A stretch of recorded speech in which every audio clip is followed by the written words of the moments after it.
قال رب اشرح لي صدري ويسر لي امري واحلل عقدة من لساني يفقهوا قولي رب زدنی علما۔ آج کے اس الوداعیہ تقریب کے صدر محترم جناب مختار احمد قریشی صاحب، اسٹیج پر بیٹھے ہوئے تمام معزز مہمانان کرام، عزیز طلباء و طالبات، خاتون حجن گرلز ہائی اسکول کو قائم ہوئے 23 سال ہو چکے ہیں، اور یہ اسکول محترمہ شہناز میڈم کی تعلیم و تربیت میں سلور جوبلی منانے جا رہا ہے 2 سال کے بعد۔ 2 سال کے بعد اس ادارے کو 25 سال مکمل ہو جائے۔ ہم جانتے ہیں کہ انسان کے لیے تعلیم کتنی اہمیت رکھتا ہے۔ آج مجھے میرے والد شفیع اللہ مصری، جن کے نام سے یہ ایجوکیشن سوسائٹی بنائی گئی اور خاتون حجن گرلز ہائی اسکول جاری ہوا، میرے والد صاحب کی مجھے بہت یاد آ رہی ہے۔ وہ ان پڑھ تھے، ان کو لکھنا پڑھنا نہیں آتا تھا۔ دھولیا شہر میں سکونت کے بعد انہوں نے مستری کا کاروبار شروع کیا۔ پاور لوم کے اسپیئر پارٹس بنانے کا ان کے پاس ہنر تھا، تو وہ پاور لوم کے اسپیئر پارٹس بناتے تھے، لیکن ان کو لکھنا پڑھنا نہیں آتا۔ 100 سے زیادہ پاور لوم کارخانے دار ان کے گراہک تھے، ہر ایک کا کھاتا رہتا تھا، جمعہ کے دن ان کو پیسہ دیتے تھے تمام سیٹ حضرات، لیکن لکھنا پڑھنا نہیں آتا تھا۔ تو دن بھر وہ ہمارے انتظار میں رہتے تھے کہ نہال ماں کب آئیے، اسلم کب آئیے، شکیل کب آئیے دکان پہ، تاکہ میں جن جن لوگوں کا کام کیا ہوں وہ لکھوا سکوں۔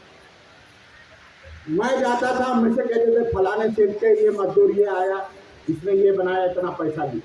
اسلم ماسٹر جاتے تھے دوپہر میں، فلانے سیٹ کا یہ مزدور آیا، یہ بنایا، اس کا لے۔ نہال ماسٹر جاتے تھے، یہ بنایا، اس کا لے۔ یعنی تعلیم نہ ہونے کی وجہ سے آدمی کتنا مجبور رہتا ہے۔ تعلیم زندگی میں انسان کے لیے کتنی ضرورت کا کام ہے۔ ان تمام مسائل کو دیکھتے ہوئے ہمارے بڑے بھائی قیصر حسین ماسٹر نے یہ طے کیا کہ خاتون حجن گرلز ہائی اسکول قائم کر کے ہم طالبات کے لیے تعلیم کا ایسا ماحول بنائے کہ کوئی انسان اس دنیا میں ان پڑھ نہ رہ سکے، مجبور نہ رہ سکے، کم سے کم اتنی تعلیم تو وہ حاصل کر سکے کہ اپنے کاروبار کو صحیح طور پر وہ انجام دے سکے۔ میرے دوستوں اور ساتھیوں، آج یہ تعلیمی کمپلیکس دیکھ کر میرے والد صاحب شفیع اللہ مصری کی روح خوش ہو رہی ہوگی، ان کو سکون حاصل ہو رہا ہوگا کہ قیصر حسین ماسٹر نے یہ ادارہ جاری کر کے قوم و ملت کی بچیوں کو تعلیم و تربیت دینے کا جو شاندار کارنامہ انجام دیا ہے، وہ واقعی قابل مبارکباد ہے۔ محترمہ شہناز میڈم صاحبہ، میں آپ کو مبارکباد دیتا ہوں کہ آپ نے گئے 23 سال تک مالیگاؤں کی طالبات کو تعلیم و تربیت کا جو انتظام کیا، اور آپ کے زیر نگرانی جو بچے اور بچیاں یہاں پڑھ کر نکلے ہیں، انہوں نے اپنے جو تاثرات پیش کیے، وہ سن کر میری آنکھوں میں آنسو آ گئے۔ یاد رکھو، ایک مرد ہے تو اگر ٹیچر ہے تو اس کو ایک ہی کردار ادا کرنا پڑتا ہے، صرف معاشرے کا، لیکن ایک عورت اگر ٹیچر ہے تو ان کو 3 کردار ادا کرنا پڑتا ہے۔ ایک بیوی کا، شوہر کی بیوی کا، دوسرا ماں کا، اور تیسرا اسکول میں تعلیم و تربیت دینے کا۔ ہمارا معاشرہ کچھ اس طرح سے بنا ہے، کچھ اس طرح سے تیار ہوا ہے کہ تعلیم زیادہ نہ ہونے کی وجہ سے ساس کی کھٹی میٹھی باتیں سننا پڑتی ہے۔ چاہے آپ ٹیچر بن جائے کوئی عورت، چاہے وہ ڈاکٹر بن جائے کوئی عورت، چاہے وہ پروفیسر بن جائے کوئی عورت، چاہے وہ IAS اور PS MPS میں کوئی آفیسر بن جائے، لیکن اس کو ساس کی کھٹی میٹھی باتیں سننا پڑتا ہے۔ ہر عورت کے دور سے یہ گزرتا ہے۔ اگر تعلیم رہے، تعلیم و تربیت رہے یہ جو طالبات آج بیٹھی ہیں یہ اگر یہاں سے پڑھ کر نکلیں گی تو جب آپ ساتھ بنیں گی تو آپ کو تعلیم کی اہمیت رہے گی. ایک ٹیچر کس طرح کام انجام دیتا ہے, ایک آفیسر کس طرح کام انجام دیتا ہے, تو آپ اپنی بہنوں کو کھٹی میٹھی باتیں نہیں سنائیں گے کیونکہ آپ تعلیم یافتہ رہو. تو تعلیم کی اتنی ضرورت ہے. تو میں نے کہا کہ ایک عورت اگر ٹیچر بن گئی تو ان کو 3 کردار ادا کرنا پڑتے ہیں, ایک ماں کا, ایک بیوی کا, اور ایک بچوں کو تعلیم و تربیت دینے کا. اگر وہ ٹیچر ہے تو پھر بھی اس کو اپنے شوہر کے لیے صبح ناشتہ پکانا پڑتا ہے, دوپہر کے کھانے کا انتظام کرنا پڑتا ہے, شام کے کھانے کا انتظام کرنا پڑتا ہے, شوہر کی ہر طرح سے دیکھ بھال کرنا پڑتی ہے.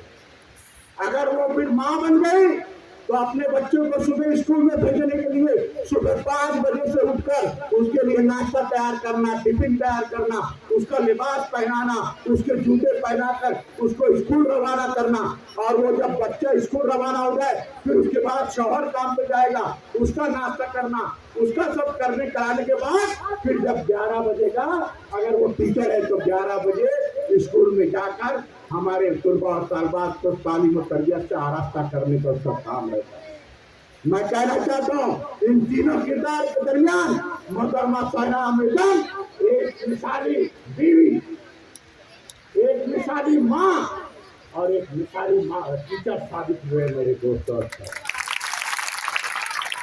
جس طرح انہوں نے اپنے شوہر کا خیال رکھا, جس طرح انہوں نے ماں کی حیثیت سے اپنے بچوں کو پڑھایا لکھایا, انہیں تعلیم یافتہ بنایا, اسی طرح ٹیچر کی حیثیت سے بھی انہوں نے خاتون حجر ہائی اسکول میں اپنا پورا ٹائم دے کر ہماری بچیوں کو مستقبل کو روشن اور کامیاب بنانے کا کام شہناز بیگم نے انجام دیا ہے. میں ان کو پرخلوص مبارکباد پیش کرتا ہوں. میں یہ اس اسٹیج پہ کہنا چاہتا ہوں کہ تعلیم کے بغیر انسان ادھورا ہے. آج ہمارے اندر یہ وبا عام ہو گئی ہے کہ تعلیم حاصل کرو تو نوکری کہاں سے ملے, نوکری کے لیے سب تعلیم حاصل کرو. ارے نہیں, نوکری کے لیے تعلیم حاصل مت کرو. تعلیم سے ایک انسان بہتر انسان بنتا ہے, اس کے اندر ہنرمندی کی صلاحیت پیدا ہوتی ہے, اس کے اندر اچھے اور برے کی تمیز پیدا ہوتی ہے, اور تعلیم حاصل کرنے کے بعد ایک انسان صحیح معنوں میں اس کے اندر خود اعتمادی پیدا ہوتی ہے, وہ خود پر بھروسہ کرتا ہے, اور پوری دنیا میں اگر اس کے پاس تعلیم ہے تو وہ کہیں بھی جا کر کامیاب اور کامراد ہو سکتا ہے. دوستوں اور ساتھیوں, جس قوم میں استاد کی عزت رہے گی وہی قوم عروج پر جاتی ہے. پاکستان کے سابق ریٹائرڈ جج تھے, ان کا نام تھا اشفاق سر. وہ جب جاپان گئے, وہاں کے ایئرپورٹ پر اترے تو جب ان سے پوچھا گیا کہ آپ کہاں سے آئے ہیں تو بولے میں پاکستان سے آیا ہوں. آپ کیا کام کرتے ہیں تو بولے میں استاد ہوں, طلباء اور طالبات کو تعلیم و تربیت دینے کا کام کرتا ہوں. تو ایئرپورٹ کے تمام افسران کھڑے ہو گئے ان کے ادب و احترام میں, اور ان کو اشفاق بھائی کہنے لگے کہ ان کی ادب و احترام دیکھ کر مجھے ایسا لگا کہ میں کسی ملک کا وزیر اعظم تو نہیں. یعنی جاپان میں استادوں کو اتنا مرتبہ دیا جاتا ہے. جاپان میں پہلی جماعت سے لے کر تیسری جماعت تک کچھ پڑھایا نہیں جاتا.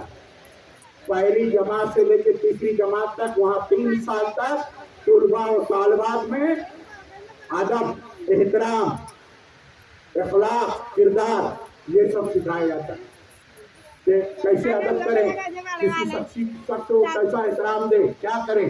3 سال, تیسری کے بعد وہاں تعلیمی دور, نصابی دور شروع ہوتا ہے. تو آج بھی جاپان کے لوگ ادب و احترام میں دنیا میں سب سے آگے ہیں.